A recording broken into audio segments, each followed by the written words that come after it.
Welcome in AVM classes. आज का topic start करते हैं। हमारा टॉपिक है dual nature of electromagnetic radiations. पहले हम इस शॉर्ट टॉपिक के बारे में बात करते हैं, फिर इसके बेस से सभी न्यूमेरिकल्स को हम सॉल्व करेंगे। Right, dual nature, dual means two, दोहरा, दो तरह का, दोहरा, डबल। ठीक है, dual nature of electromagnetic radiation. आपने इलेक्ट्रोमैग्नेटिक रेडिएशंस को लेकर एक बात कंफर्म की थी कि वो किसी वेव की फॉर्म में ट्रेवल करते हैं। It means they form crust and trough, they have wavelength, they have frequency. ये हमने कैरेक्टरिस्टिक्स में पढ़ा, तो हमने कंफर्म कर लिया कि they just behave like a wave. लेकिन जैसे ही प्लैंक्स क्वांटम थ्योरी हमारे पास आई, हमें लगा कि हम कहीं ना कहीं गलत हैं। मैंने आपको प्लैंक्स क्वांटम थ्योरी में बताया भी था कि हमारे जो वेव नेचर है हमारी रेडिएशंस का, वो एक्चुअल में वेव की तरह नहीं है। उसमें छोटे छोटे पार्टिकल एक दूसरे को हिट करते हैं। पार्टिकल शब्द बोला मैंने, वेव नहीं है, पार्टिकल्स हैं जो एक दूसरे को हिट करते हैं। तो इसका मतलब वो कोई वेव नहीं है, वो कोई लहर जैसे नहीं है, कोई तरंग नहीं बनती। वो तो छोटे पार्टिकल्स हैं जिनके आपस में कोलाइड होने से, आपस में स्ट्राइक होने से वेव का रूप बनता है। तो इस ड्यूअल नेचर को आइंस्टाइन ने कंफर्म किया, श्योर किया कि जो रेडिएशंस हैं वो अकेली वेव नेचर की नहीं है, they also behaves as a particle nature. क्योंकि जो वेव बन रही है वो किसी न किसी स्ट्रीम की है, पार्टिकल्स की स्ट्रीम की है। अभी एक छोटी सी बात मैं आपको बताती हूँ। जैसे एक बिल्कुल शांत तालाब है, तालाब सब जानते हैं, पॉन्ड, लेक, कुछ भी बहुत शांत है, उसमें कोई हलचल नहीं, पानी बिल्कुल भी नहीं हिल रहा, और आप एक क्या करते हैं, छोटा सा पत्थर लेकर आप उसमें से डिप करते हैं, दूर से फेंकते हैं। आप क्या ऑब्जर्व करते हैं, ऐसे कॉन्सेंट्रिक सर्कल्स बनते हैं, दूर तक बनते हुए चले जाते हैं। जितना ज्यादा बड़ा पत्थर होगा ज्यादा दूर तक बनेंगे, छोटा पत्थर फेंकेंगे थोड़ी दूर तक बनेंगे। तो वो जो हमें ऐसे अप डाउन वो सर्कल्स दिखते हैं, तो हम क्या बोलते हैं, ये वेव्स बन गई। लेकिन बेटा एक्चुअल में वो वेव थोड़ी ना थी, वो तो एक पार्टिकल ने, जिसको हमने पत्थर से हिट किया, उसने अपने से अगले को हिट किया होगा, उसने उससे अगले को हिट किया होगा, उसने उससे अगले को हिट किया होगा। तो आइंस्टाइन ने ये बात प्रूव की कि जो वेव्स बनती हैं वो एक्चुअल में स्ट्रीम होती हैं पार्टिकल्स की। इसलिए हम ये बात कंफर्मली कहते हैं कि इलेक्ट्रोमैग्नेटिक रेडिएशंस का नेचर ड्यूअल होता है। ड्यूअल नेचर का वो अपना बिहेव शो करती हैं, और वो वेव नेचर भी है और वो पार्टिकल नेचर भी है। वेव नेचर है इसलिए हम कैरेक्टरिस्टिक्स पढ़ते हैं, और पार्टिकल नेचर है तो हम उसकी एनर्जी कैलकुलेट करने में हेल्प करते हैं। फोटोन, अभी मैक्स प्लैंक क्वांटम जो थ्योरी थी उसमें हमने बात पढ़ी थी फोटोन। फोटोन क्या है, energy packets, bombardment of the energy packets. Electron rejection क्या है, पार्टिकल्स नहीं। जब फोटोन हिट करता है मेटल प्लेट से, इलेक्ट्रॉन रिजेक्ट करते हैं, तो पार्टिकल्स रिजेक्ट कर रहे हैं ना, तो पार्टिकल नेचर कंफर्म हो गया। राइट, चलिए अब इसी के साथ साथ हम आते हैं हमारे न्यूमेरिकल सेक्शन पे, और आज का हमारा न्यूमेरिकल सेक्शन है वो है प्लैंक्स क्वांटम थ्योरी का सेक्शन। आपने प्लैंक्स क्वांटम थ्योरी में जो सबसे इंपॉर्टेंट फॉर्मूलाज पढ़े थे उनको एक बार जरा देखते हैं। E is equal to H nu, ठीक है, ये आपने वहां पर किया। E is the energy of photon, H is the Planck's constant, nu is the frequency. E means energy, incident energy directly proportional to the frequency.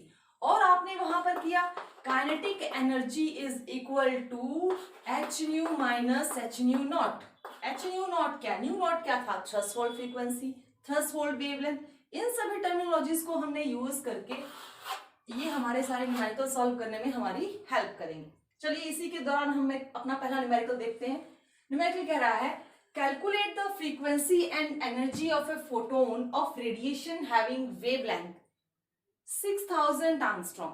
हमारे पहले question में हमें क्या क्या चीजें निकालने के लिए बोली गई हैं, फ्रीक्वेंसी, एनर्जी ऑफ फोटोन। ठीक है, अच्छा हमें गिवन क्या है, हमें गिवन है वेवलेंथ। वेवलेंथ है हमारी 6000 एंगस्ट्रॉम। राइट, तो प्लैंक्स इक्वेशन याद कीजिए, क्या है, E is equal to H nu ना, एनर्जी निकालनी है या फ्रीक्वेंसी निकालनी है। अब फ्रीक्वेंसी के लिए तो पीछे जाना पड़ेगा कैरेक्टरिस्टिक्स के लिए। Remember that what's the formula is used for frequency, frequency is equal to C upon में लैम्डा। C यहाँ पर क्या था, वेलोसिटी, स्पीड ऑफ लाइट, और ये वैल्यू क्या होती है, कांस्टेंट, 3 × 10⁸ मीटर पर second. Now what about the lambda? Lambda is given in Armstrong में दिया गया है. Now first we convert it into metre. हमने इसको किस में कन्वर्ट कर लिया? मीटर में. 6000 आर्मस्ट्रॉन्ग अगर मीटर में कन्वर्ट होता है तो आंसर होता है 6000 into 10 to power -10 metre. Now put the values. C की वैल्यू होती है 3 into 10 to power 8 मीटर पर second.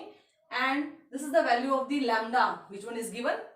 We calculate frequency by divide all these. -10 को आप ऊपर लेके जाएंगे, +10 हो जाएगा, +10 और 8 कितना हो जाएगा? फिर 18 हो जाएगा. इसको आप डिवाइड करेंगे, कितने जीरो हैं? -10 ऊपर जाकर कितने जीरो कम हो गए? कितने? 4 जीरो कम हो गए. ये डिवाइड हो जाएगा, आपके पास आंसर आ जाएगा 5 into 10 to power 14 पर सेकेंड. मीटर से मीटर कैंसिल, क्या बचा? सिर्फ पर सेकेंड. और पर सेकेंड किसकी यूनिट होती है? फ्रीक्वेंसी की. और ये वैल्यू किसकी आ गई? फ्रीक्वेंसी की. था ना बहुत आसान, बिल्कुल इजी. इसी में सेकेंड पार्ट पे आते हैं. Energy of a photon is to be calculated. तो एनर्जी के लिए तो अपना जाना पहचाना फॉर्मूला लगेगा. फोटोन की एनर्जी निकालनी है, is equal to H nu. H क्या था यहाँ पर? एच यहाँ पर था प्लैंक्स कांस्टेंट, है ना. और इसकी वैल्यू क्या थी? इसकी वैल्यू बिल्कुल नॉन थी. इसकी वैल्यू गिवन होती है 6.625 10 to power -34 joule second. Right. New अभी अभी हमने निकाला क्योंकि क्वेश्चन कोरिलेटेड है. न्यू हमने अभी भी निकाला और एच की वैल्यू हमारे पास कांस्टेंट वैल्यू पहले ही होती है, तो हमने क्या कैलकुलेट कर ली? Energy. This one is our energy. Energy calculate की हमने किसमें? जूल में, क्योंकि आंसर किसमें आता है? जूल सेकेंड में. सेकेंड किससे कट गई? फ्रीक्वेंसी की पर सेकेंड और इसकी सेकेंड आपस में क्या हो गई? कैंसिल. तो हमारा जो आंसर आया वो क्या है? एनर्जी. एनर्जी आया 3.3125 10 to power -19 joule. This one is the energy format. Similarly हम एक और क्वेश्चन ऐसा करते हैं जिसमें हमारे पास एनर्जी ही पूछी गई है. तो एनर्जी के लिए क्या क्वेश्चन है देखेंगे. फ्रीक्वेंसी हम वही यूज करेंगे जो अभी अभी हमने कैलकुलेट किए. Calculate the energy of photon. देखिए 1 मोल फोटोन के लिए बोला है इसमें. इन्होंने कहा है कि आप 1 मोल फोटोन की एनर्जी निकालिए.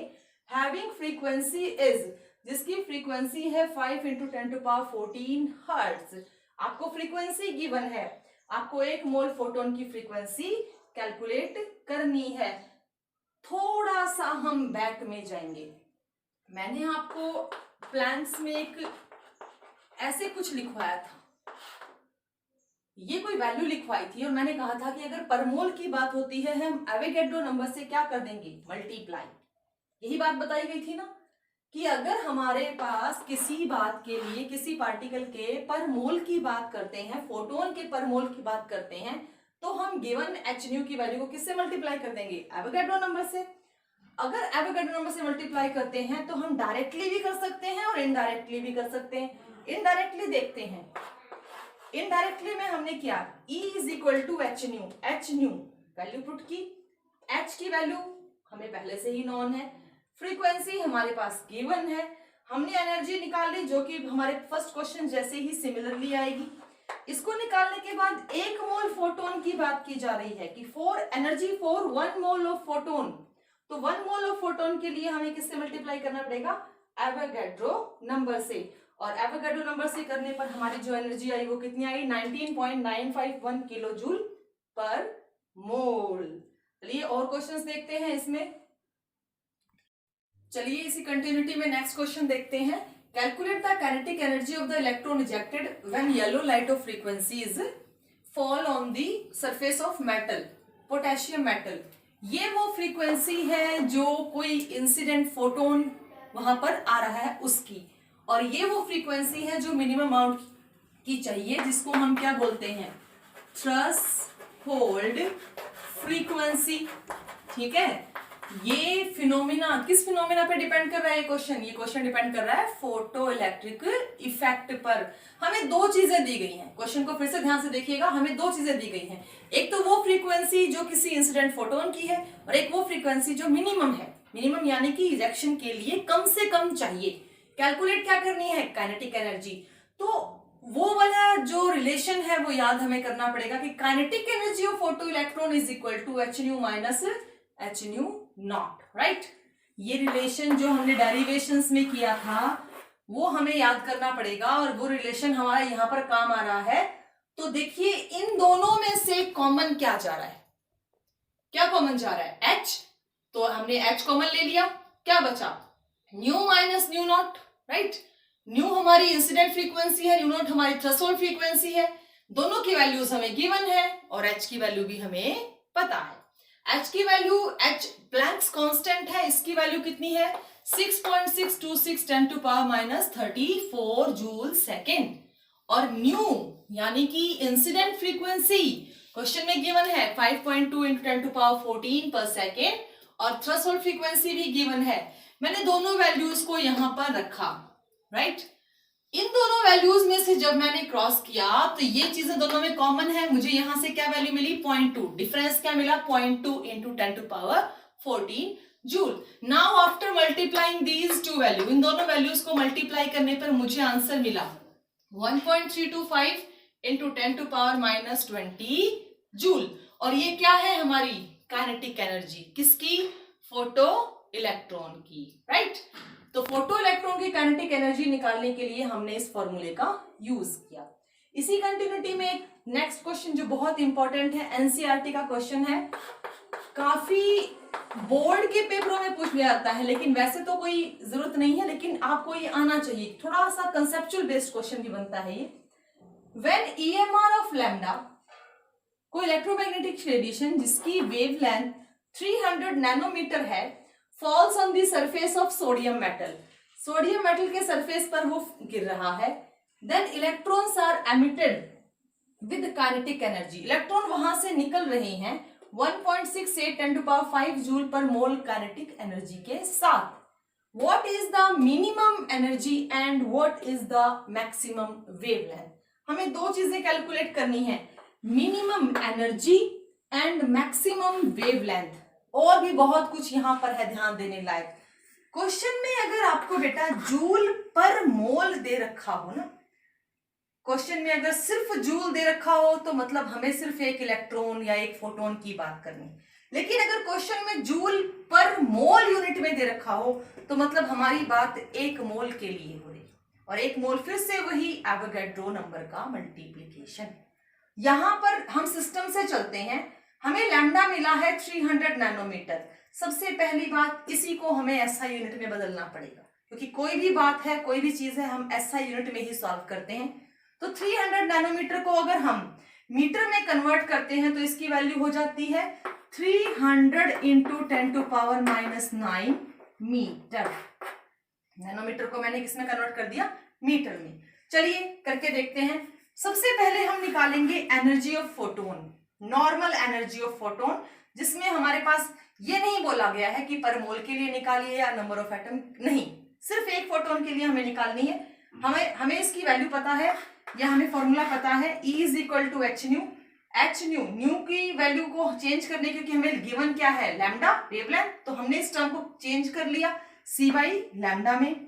प्लैंक्स कांस्टेंट की वैल्यू हमें अच्छे से मालूम है और C की वैल्यू हमें पता है 3 इंटू 10 टू पावर 8, दोनों को हमने पुट किया।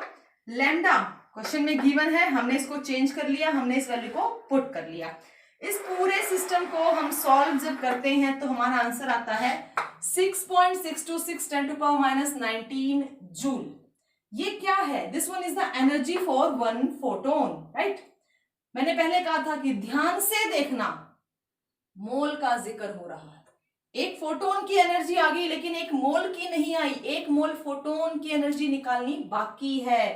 तो energy of one mole of photon, ठीक है, एक मोल की मालूम चल गई तो एक मोल के लिए, एक इलेक्ट्रॉन की, एक फोटोन की मालूम चल गई तो एक मोल के लिए क्या करना है?